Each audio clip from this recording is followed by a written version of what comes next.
This is the part 1 lecture of the chapter Motion based on Karnataka TET syllabus. Hello everyone, welcome back to Unfog with Dr. Atahar Parveen. In this lecture, I am going to discuss motion based on Karnataka TET science syllabus. This chapter motion comes under physics portion. Please watch this just 10 minutes video so that your motion in a straight line concepts get clear.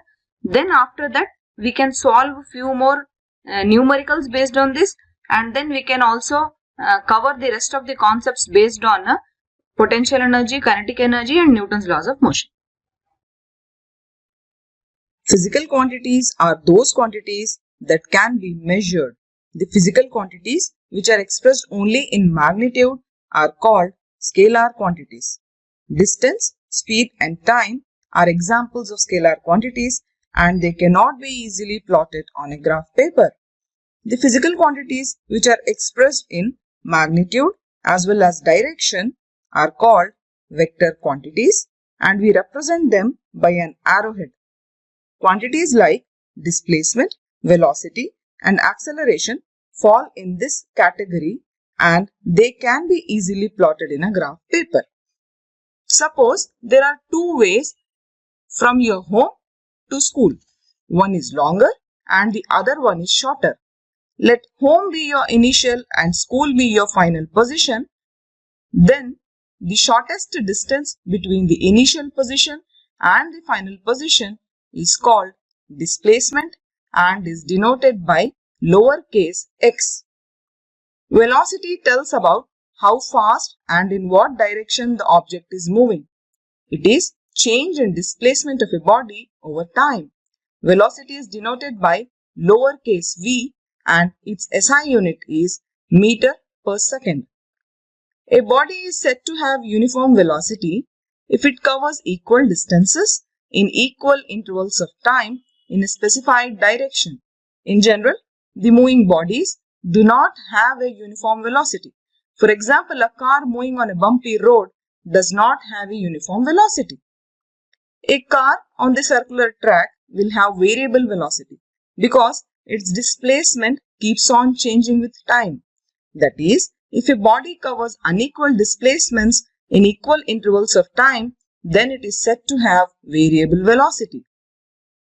Average velocity is the total distance travelled by the body in specific direction over total time taken. How quickly and in what direction the velocity changes is acceleration. It is denoted by lowercase a and is defined as rate of change of velocity of a body. Acceleration is what we commonly call as pickup of an vehicle. If the velocity of a body is increasing with respect to time, then acceleration is said to be positive, and if it is decreasing with respect to time, then it is said to be negative. The negative acceleration is sometimes called deceleration or retardation. Acceleration is equal to change in velocity of a body, but velocity is equal to displacement of an object over time. Therefore, acceleration is displacement of a body over square of time, and its SI unit is meter per second square. When a body moves along a straight line path, its motion is said to be one-dimensional or rectilinear motion. It can be studied with help of displacement time graph, velocity time graph and acceleration versus time graph.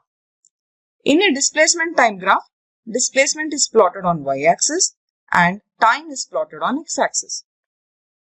Displacement time graph is helpful in finding velocity of a body as slope of graph is equal to y-axis over x-axis, which is equal to displacement over time in this graph. When a displacement graph is parallel to time axis, it means that the body is not changing its position with respect to time, or the body is stationary. When displacement time graph is a straight line but not parallel to time axis, that is, it starts from origin and moves away from time and displacement axis, the body is said to be moving with uniform velocity as it is covering equal distances in equal intervals of time. Since the graph is a straight line, therefore it means that the displacement of a body is proportional to time. Slope of the graph gives uniform velocity of the body, that is, velocity is equal to delta x over delta t, where delta x is the short distance and delta t is the short interval of time. Here in this graph, delta x is equal to 10 meters and delta t is equal to 2 seconds. Therefore, AB over AC will be equal to 10 meters over 2 seconds and the velocity will be equal to 5 meters per second. When a displacement time graph is a curve, the body is moving with variable velocity and hence has some acceleration. The slope of this graph gives instantaneous velocity, which is a velocity at that particular point. Now we know that slope is equal to y-axis over x-axis and this must be equal to displacement over time in this graph. We can have instantaneous velocity v is equal to bc over dc and this is equal to 8 minus 2 meters over 5 minus 2 seconds in this graph. This one will be equal to 6 meter upon 3 seconds and our instantaneous velocity is 2 meter per second in this graph. In velocity time graph, velocity is plotted on y-axis and time is plotted on x-axis. If velocity time graph is parallel to the time axis, then body is moving with uniform velocity, which means there is no change in velocity. Therefore, the slope is equal to 0. The slope of VT graph is equal to change in velocity upon time and this is acceleration. Therefore, acceleration is equal to 0 as slope is equal to 0. The area under the graph gives displacement of the body. Therefore, here displacement is equal to velocity into time, which is equal to side PS into side SR of a rectangle PQRS, and the displacement is equal to 20 meter per second into 4 seconds and this is equal to 80 meters. If velocity time graph is a straight line moving away from the velocity time axis, the body starts from rest and its velocity increases at uniform rate.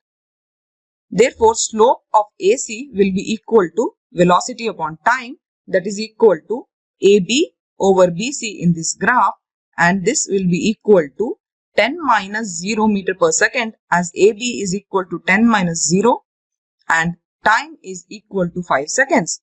And slope of velocity time graph gives acceleration. Therefore, acceleration will be equal to 2 meter per second square. Area under the graph gives displacement and here in this case it is a triangle ABC whose area is half into base into height. Therefore, displacement is equal to half into AB into BC, which is equal to half into 10 meter per second into 5 seconds, or the displacement is equal to 25 meters. If the body is initially not at rest, then we can have this type of VT graph. We can then easily find the slope. Here, slope of AC is equal to velocity upon time, which is equal to AB upon BC in this graph. And we have AB is equals to 25 minus 5 meter per second and BC is the time axis, which is 4 seconds. Therefore, we can have the slope of AC is equal to 20 meter per second by 4 seconds, but this is acceleration. Therefore, acceleration is 5 meter per second square. We need to find the area under the graph for displacement. Here it is a trapezium ECAD and therefore displacement is equal to half into CE plus AD into ED. And we can have displacement is equal to half into 5 plus 25 meter per second into 4 seconds and displacement in this graph is equal to 60 meters. If the velocity of a body does not change uniformly with respect to time, we can have a graph like this. It means that the body has variable velocity and variable acceleration. The slope of this velocity time curve at that point gives instantaneous acceleration, which is equal to delta V over delta T. In this type of a velocity time graph, displacement can be found by counting the number of squares and multiplying them with area of one square. Therefore, displacement is equal to 12 into 6 because we have 12 squares under this curve and area of one square is equal to 6 square meters. Therefore, we can have displacement is equal to 72 meters. The acceleration time graph is plotted with acceleration on y-axis and time on x-axis. If the body is moving with uniform velocity, then AB coincides with time axis. Therefore, acceleration of the body along the time axis is 0. If acceleration time graph is parallel to time axis, then acceleration does not change. That is, the body has uniform acceleration and variable velocity. The area of graph gives velocity and here it is a rectangle. Therefore, acceleration into time gives velocity and we can have velocity is equal to 24 meter per second. If acceleration time graph is moving away from time as well as acceleration axis, then the body is moving with variable velocity and variable acceleration. Here, area of graph is area of triangle which gives velocity of the body. Therefore, velocity is equal to half into AC into BC, which is equal to half into 4 seconds into 8 meter per second square, and the velocity in this graph is equal to 16 meter per second. The DIY question is, what type of motion does the body has along AOB in each of these displacement time graphs? Do answer this question in comment section. I would be very happy to know your answers. Now, after watching the animated video, many of your concepts must have got clear. Now we shall see what are the type of questions which I am expecting. Identify vector quantity in the following. Volume is a scalar, mass is a scalar, density is a scalar, momentum is equal to mass into velocity, isn't it? In that mass into velocity, mass is a scalar, but velocity is a vector, right? So you can analyze in this way and decide whether the given physical quantity is a scalar or a vector. So, because momentum is related with velocity directly, this will also have direction and magnitude and this will be a vector quantity. Now, I am expecting a question based on displacement this year. Okay, for example, this is one question. A sprinter completes a round on a circular path of circumference 400 meter. What is his displacement? Means a person is completing one circular path of circumference 400 meters. That means going through the circle, he has come back in his original position. So what will be the displacement? He will have traveled a certain distance, but displacement will be, of course, it will be 0 because the initial and final positions of that person are same. One more example. A body is moving along a circular path of radius r. What will be the displacement of the body when it completes half a revolution? So, half a revolution means he has travelled half circle. He has travelled half circle means if the radius of that circle is r, then the body's displacement will be 2r. Because he has travelled half circle means the displacement will be through the diameter from one point to the other point of the diameter, the opposite point. So, you have to take the displacement as 2r, isn't it? So, here option B will be the right answer. Now, this question is a previous year question. This says that a cyclist moving on a circular track of radius 20 meter completes half a revolution in 20 seconds. Then the average velocity is. We have seen in the animated video, average velocity will be equal to displacement upon time taken. Displacement will be 2 times r, that is 2 into 20 meters, upon the time taken for that half revolution is 20 seconds. So, I will divide it by 20. So, my average velocity will be equal to 2 meter per second. Now, these are the three equations of motion. V is equal to u plus at, v square is equal to u square plus 2as, s is equal to ut plus half at square. Here, what will be u? It will be initial velocity of the body.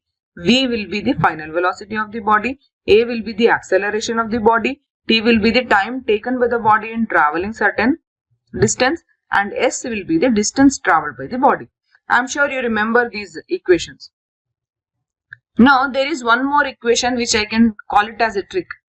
It talks about retardation. What is retardation? The opposite of acceleration. Okay. So you can use this formula S is equal to ut minus half at square for retardation. But then this trick S is equal to u minus a by 2 into 2n minus 1 is for particular type of question where they are asking you the distance travelled in nth second. For example, if this type of question is asked, then you have to use this formula of retardation. I am expecting this type of a question this time. So the question is, the initial velocity of particle moving along a straight line is 10 meter per second and its retardation is 2 meter per second square. Displacement of the particle in 5th second of motion is. So in this scenario, you can use this formula. Just substitute the values of the given acceleration, initial velocity, the nth second, which is 5 here. Okay, substitute and find the displacement of the particle in that particular nth second. In this case, it will be 1 meter. Okay, moving on. These equations which I was talking about are the equations of motion if the body is traveling on land. Okay. Now, there are equations of motion for a body which is falling freely. Okay. You can relate them to these old equations. But only thing is that here in place of distance travelled S, you use the letter H, which is the height of the object. One more thing which you have to know is about period and frequency. Now, if there is a circular motion, we describe it with the time period, isn't it? That is denoted by capital T. This time period is the time for an object to complete one revolution. Now, what will be the distance travelled in one revolution? It will be the circumference of the circle, right? So, that circumference of the circle is equal to 2 pi r. That's why the time period will be equal to distance travelled by velocity, or time period will be equal to 2 pi r by velocity. And remember that frequency and time period relation. Frequency is equal to 1 upon time period, right? We were talking about this in the chapter sound. So, frequency will be equal to 1 upon t, or frequency will be equal to v by 2 pi r. So, these three formulas also you have to remember because they are asking questions based on this also. Now, this is a previous year question. They are asking that if a stone is thrown vertically upward from the top of a tower with a velocity of 5 meter per second, it reaches the ground after 8 seconds. Find the height of the tower. So, you can use our formula. H is equal to ut plus half gt square. Here, the initial velocity is 5 meter per second and time is 8 seconds. And g, acceleration due to gravity, you better take 10. You don't take 9.8. Okay, because you will have less time. So, don't get into trouble by using the decimal points. Wherever only required, if there is accuracy, if they are asking for 1 mark and if there is accuracy, then only you use 9.8 meter per second square. So, just to substitute the values and find the answer. Here, I have substituted g as 9.8. Okay, you substitute g as 10 and let me know the answer in the comment section. This is another question based on the period of revolution of the particle along a circular path. They are asking that if the period of revolution of a particle along a circular path of radius 10 meter is 40 seconds, the displacement of the particle after 2.5 minutes from its starting point is. So, here they are using two concepts, the concept of displacement and the concept of period of revolution. Now, they have given time is equal to 2.5 minutes. That means 2 minutes and 30 seconds. Convert the 2 minutes also into seconds. That means you multiply 2 with 60 seconds and add it with 30 seconds. So, total time which is given in the question becomes 150 seconds. Now, you can find the number of rounds travelled by the body or that particle. For one round, they are telling 40 seconds. Then in 150 seconds, how many rounds it will have covered? You do it 150 upon 40. You get 3.75 rounds. So, imagine a circle. In that circle, if that body has started moving from position A, it has travelled 3.75 rounds, means 3 times it has come back to A and 4th time it has stopped till B, isn't it? and the radius is given, that is 10 meters. Now what will be the displacement? Displacement will be the distance between A and B, because the initial position is A and the final position of the body is B. Now just apply Pythagoras theorem, because it will be a right angle triangle, and find the value of AB. AB square will be equal to square root of AO square plus OB square. Here AO and OB both are radius of the circle, that will be 10 here. It will be 10 meters. Substitute the values and find the answer. At last you will get square root of 2 into 100. Square root of 100 is 10. Put the 10 outside. It will be 10 into root 2. Root 2 is 1.41. So multiply it, you get 14.14 meter. So here option B will be the right answer. Now let's talk about the time period of the pendulum. The time period of the pendulum, it will be equal to 2 pi into square root of L upon G. 2 pi is a constant, right? The value of pi will be 3.14 or 22 by 7. L will be the length of the string of the pendulum, okay? And G is acceleration due to gravity. Just keep this relation in mind. Let us not go into much of the details because we have less time. We are focusing only on important points. Now based on this, one question was asked. If the mass of a pendulum is doubled, then the time period is. So if you know this formula, you know that there is no mass here, right, in that relation. So if the mass of the pendulum is doubled or tripled or whatever it became, the time period of the pendulum will not change. It will remain the same. Okay, moving on. Now let us know about the concept of kinetic energy and potential energy. We know that the capacity to do work is called energy. This energy can be stored in different forms, isn't it? And it is one of the physical quantity of the body, and it is proportional to mass of that body. We have two types of energies basically when we keep in mind about the movement of the body. When an object is at rest, the body will possess potential energy. When the body is moving or it is in motion, then that body will possess kinetic energy. The trick to remember is just the word kinetic. Kinetic means movement, right? So if the body is moving, then the energy possessed by that body is kinetic energy.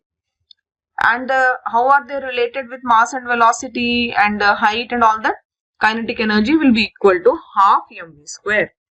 M is the mass of the body, v is the velocity with which the body is moving. And potential energy is equal to mgh, where m is the mass of the body, g is the acceleration due to gravity, and h is the height of the body. So with this height concept, what comes into your mind? Something should come into your mind that there is height involved in the body. That means maybe the body is either moving, falling freely, or it is going upwards. For example, if someone is throwing a ball from the terrace, it will have potential energy at its starting point. Or if someone is throwing ball from the land, then also it will have potential energy at the starting point. So wherever height is involved, there you will have potential energy. Now what are the differences between kinetic energy and potential energy?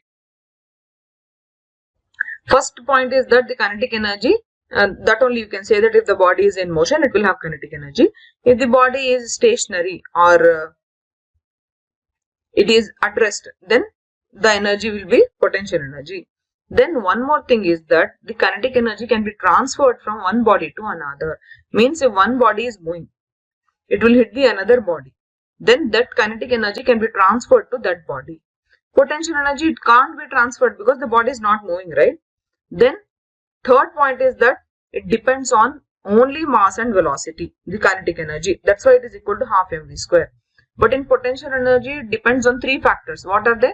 Mass of the body, acceleration due to gravity, and height or distance traveled by the body.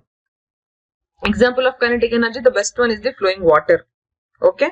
And for potential energy, if the water is present at the top of the hill, still it has not started flowing down, it is just present at the top of the hill, then it will have its potential energy. Now this kinetic energy, it is relative with respect to nature because it is moving, right?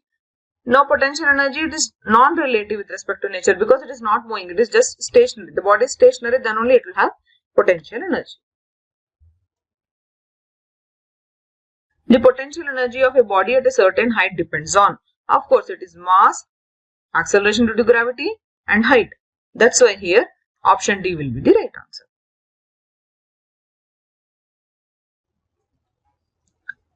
One more example which I am expecting this time. Two bodies A and B of masses 10 kg and 20 kg respectively are at the same height above the ground. Which of the two has the greater potential energy? In the potential energy, it is relating to mass, right? It is directly proportional to mass. But they are telling that the height is same. And acceleration due to gravity will also not change. So what will be the answer for this? For both the bodies, gravity and height are same. So body with greater mass will have greater potential energy because it is directly proportional to mass.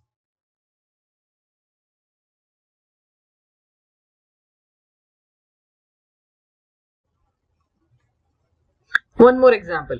A body of mass 5 kg falls from a height of 10 meter to 4 meter. Calculate the loss in potential energy of the body. There are more likely chances that they may ask this type of a question as 1 mark question this year. Okay. So they are telling that one body is there, it is of 5 kg, it is falling from height of 10 meter to the height of 4 meter. It is not coming to the ground, it has fallen somewhere near 4 meter. Now you have to calculate the loss in potential energy. So what is the procedure? It is very simple. First you find, in first case, height is 10 meters, you find the potential energy mgh, you put all the values, 5 into 10 into 10, that will be 500 joules. In second case, h is 4 meters, right? So 5 into 4 into 10, that will be 200 joules. Now the question is, you have to find the loss in potential energy. That means you have to subtract the potential energy in first case and the potential energy in the second case. So your option D, 300 joule will be the right answer. One more question. They have asked that the two bodies of equal weight are kept at heights of h and 1.5 h respectively. The ratio of their potential energy is. So we have to just take the ratio of 1 and 1.5 because mg will get cancelled. 1 by 1.5 can be written as 10 by 15 or you cancel it with 5, 5 2s are 5 3s are. Your answer will be 2:3. So the ratio of the potential energies will be 2:3.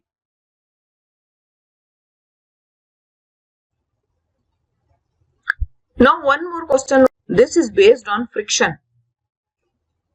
Friction means certain opposing forces are there which are experienced by objects when they are moving against each other. This opposing force is known as friction. For example, if there is one box, if that box is put on the floor, that box is not moving. That means that there is a static friction between the box and the floor. Okay. And then if that box is moving, someone is pushing it. That means there is a sliding friction between the box and the floor. And if that box is of cylindrical type and if someone is rolling it, then there is a friction between the cylinder and the floor which is known as rolling friction. This friction has everything to do with the contact, the area. In first case, in static friction, the box is fully put on the floor, right? Entire of one of the face of the box is in contact with the floor. So here the static friction will be having more force. That's why it is not allowing the box to move. In second case, it is sliding. That means the contact has become little less, right? It is moving. So here the sliding friction will be little less. Rolling means it is the lessest area is in contact now. That's why rolling friction will have lesser value. So for this question, if you have to put it in the descending order, then starting friction will have more magnitude. Second will be sliding friction. Third will be rolling friction. Here what is important is the contact area between the two surfaces. Okay. If the contact area between the two surfaces is maximum, then it will be static friction. If it is little less than that of the static friction, then it will be sliding friction. Then if the contact area between two surfaces is the least, then it will be rolling friction. Okay. Okay friends, I will stop the class here. Just for a quick summary, I have given the list of formula here. I have given three equations of motions. V is equals to u plus at, v square is equals to u square plus 2as, and s is equals to half at square. And another formula is our retardation trick, where the nth second we can find the distance traveled by that particular body in the nth second, which is equal to u minus a upon 2 into 2n minus 1. And time period for the pendulum, that formula also I have given here. T is equals to 2 pi root of L upon G. And the famous kinetic energy and potential energy formulas also I have given here. Kinetic energy is equals to half mv square. Potential energy is equals to mgh. You can either note down these formulae in your list, or either you can take the screenshot and preserve it to learn in future. Okay. Or best thing is that just to pause the video and just learn the equations now only. These formulae now only you can learn, because they are not new to us, right? We have read all this in our school and in our college. Only thing is we need some brush up. Okay. Okay friends, I will stop the class here. I will take another part for this chapter, motion. In that second part, I will do Newton's laws of motion, and I will solve many multiple choice questions. Okay, it will be sort of like a worksheet. Those questions can be based on Newton's laws of motion also, and other parts of this chapter also. Okay friends, and before signing off, I want to remind you all, if you like my work, please do like to this video and all other videos. Please go and check out my channel. You will find many videos based on Karnataka TET, and also I am making videos on Hstr syllabus also. Okay. And like my videos, share my videos, and if you are new to the channel, please do subscribe to the channel. Okay. This is the one way you can support my work. And if you are expecting more and more videos, then you must share my videos with your friends and other Karnataka TET aspirants. Okay friends, meet you in the next lecture of this chapter motion based on Karnataka TET syllabus. Keep working hard. Thank you. Bye.